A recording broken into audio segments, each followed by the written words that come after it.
Halo semua, salam sejahtera Malaysia. Selamat datang ke channel Fels Lifestyle. Tuan-tuan dan puan yang saya amat hormati semua. Ini satu kejutan. Mungkin di dalam pimpinan Anwar Ibrahim hari ini, kerajaan perpaduan hari ini, banyak yang mengkritik, banyak yang cakap Anwar tak bagus lah. Kerajaan perpaduan, kerajaan madani tak reformasi lah. Tapi pada akhirnya Anwar Ibrahim, seperti yang kita tahu, telah banyak melakukan kerja di luar dan akhirnya banyak pelaburan yang masuk di Malaysia. Mungkin ramai yang melihat hanya pada sisi negatif, tapi sebenarnya kita kena bijak untuk menilai sudut positif juga. Apa yang diterima oleh kerajaan hari ini, apa yang diterima oleh rakyat. Pada akhirnya kerajaan-kerajaan yang terdahulu dalam satu pendedahan terbaru, kerajaan PN yang dahulu yang memerintah selama 33 bulan. Ada satu pendedahan yang menarik yang saya nak kongsikan. Satu perkongsian daripada FB page Ana Tahu, Penyakau Negara PN. Mungkin ini menjadi penyebab kenapa PN sampai sekarang tak jadi kerajaan lagi, tak mampu tumbangkan Anwar lagi rasanya. Dalam satu perkongsian daripada FB page Ana Tahu, dengan perkongsian gambar caption Penyakau Negara PN. 6 tahun lepas kami reform, habis-habisan nafas. Hutang kami kutip 3.1 bilion dalam masa setahun, tunai dalam RM800 juta lebih. 1 tahun je kami buat kerja. Semua penyelewengan kami berjaya kesan dan lebih RM50 juta nafas rugi sebab penyelewengan. Naik era PN 33 bulan, duit negatif 400 juta dan skandal baja padi 1.8 bilion ditangkap SPRM. SPRM umum GM Nafas akan didakwa. Nah, saudara-saudara, inilah kita tidak tahu adakah berkaitan dengan duit negatif 400 juta, berkaitan dengan skandal baja padi 1.8 bilion. Adakah semua ini menjadi tanggung jawab kerajaan pada ketika itu, yaitu Muhyiddin Yassin sebagai PM, Perikatan Nasional sebagai kerajaan? Tuan-tuan dan puan, Anda rasa kalau ini benar melibatkan nama Muhyiddin sebagai PM pada ketika itu dan beberapa kepimpinan di dalam PN pada ketika itu, adakah mereka sekali lagi akan disiasat oleh SPRM? Dan paling teruk, adakah kerajaan pimpinan, pemimpin-pemimpin PN pada ketika itu akan ditangkap? Ini menjadi persoalan yang paling utamanya. Saudara-saudara, apa komen Anda? Hai, hello, salam sejahtera Malaysia. Selamat datang ke channel Fels Lifestyle. Terima kasih kerana terus setia dan terus bersama di dalam channel ini. Setelah sebelum ini kita dengar ada kenyataan daripada kepimpinan bersatu melalui ketua pembangkang, yaitu Hamzah Zainuddin, yang dikaitkan dengan satu kenyataan ketua pembangkang tersebut yang agak kasar kerana telah mengeluarkan perkataan yang tidak bagus didengar, yaitu palui. Dalam satu artikel sebelum ini saya ada melihat kenyataan ini, dan pada akhirnya apa komen orang Sabah? Apa komen Ketua Menteri Sabah sendiri, Haji Jinor? Adakah selepas ini Parti Bersatu dari Semenanjung akan diboikot habis-habisan? Bukan saja Bersatu, bahkan Perikatan Nasional. Adakah PN tidak lagi akan diterima oleh orang Sabah selepas ini hanya kerana kenyataan Hamzah sebelum ini? Dan adakah Hamzah Zainuddin layak untuk memegang jawatan Ketua Pembangkang kerana telah mengeluarkan kenyataan sedemikian?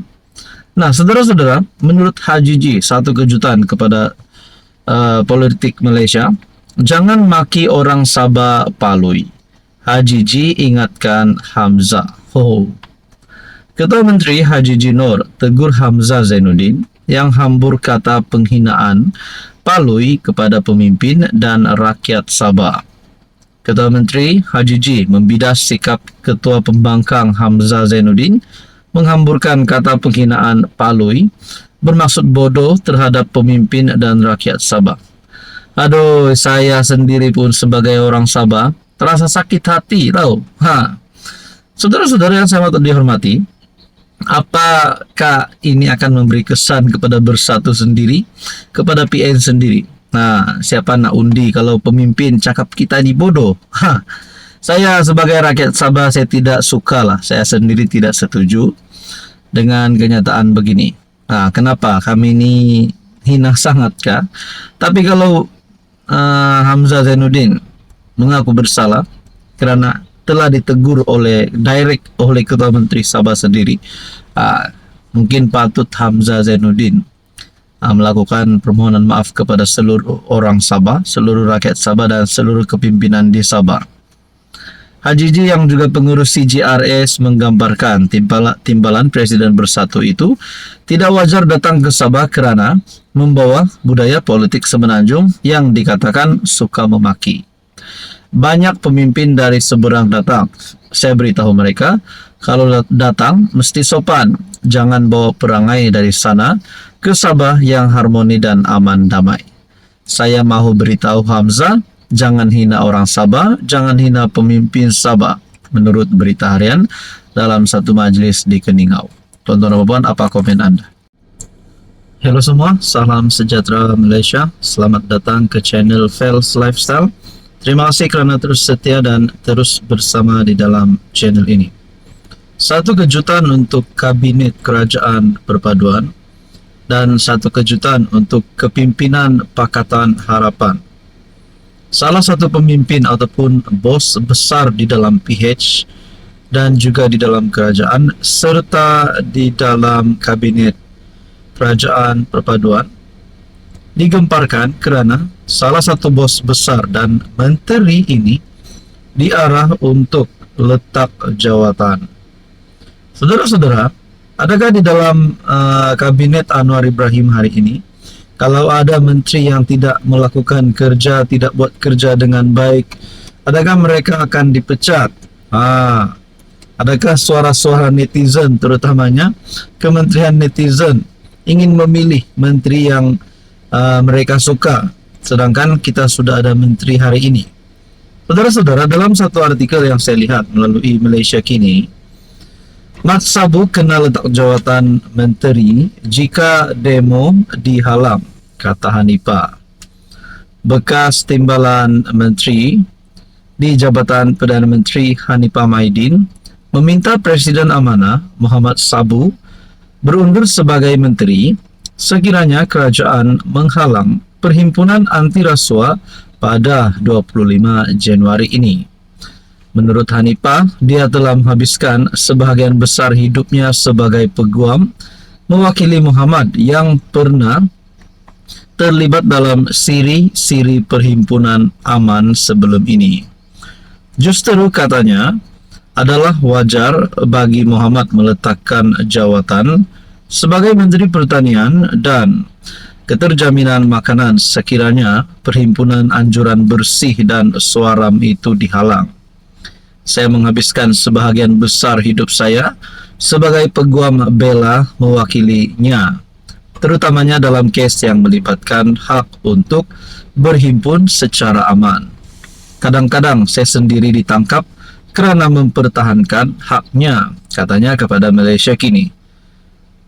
Terdahulu dalam satu catatan di media, Hanifah berkata ada suara-suara nakal mencadangkan nama PH Pakatan Harapan ditukar kepada Putus Harapan. Jangan risau, ia tetap disebut PH. Katanya yang merupakan timbalan menteri ketika pentadbiran PH pada 2018 hingga 2020. Jadi saudara-saudara, adakah apa-apa cubaan untuk menghalang demo perhimpunan akan memberikan kesan yang buruk kepada kerajaan? Dan adakah ini berita yang buruk untuk Anwar? Kerana dikatakan sini nama Pakatan Harapan diganti kepada Putus Harapan pula. Tapi sebenarnya Anwar Ibrahim tetap menang kerana PH dan BN tetap menjadi kerajaan hari ini. Apa komen Anda?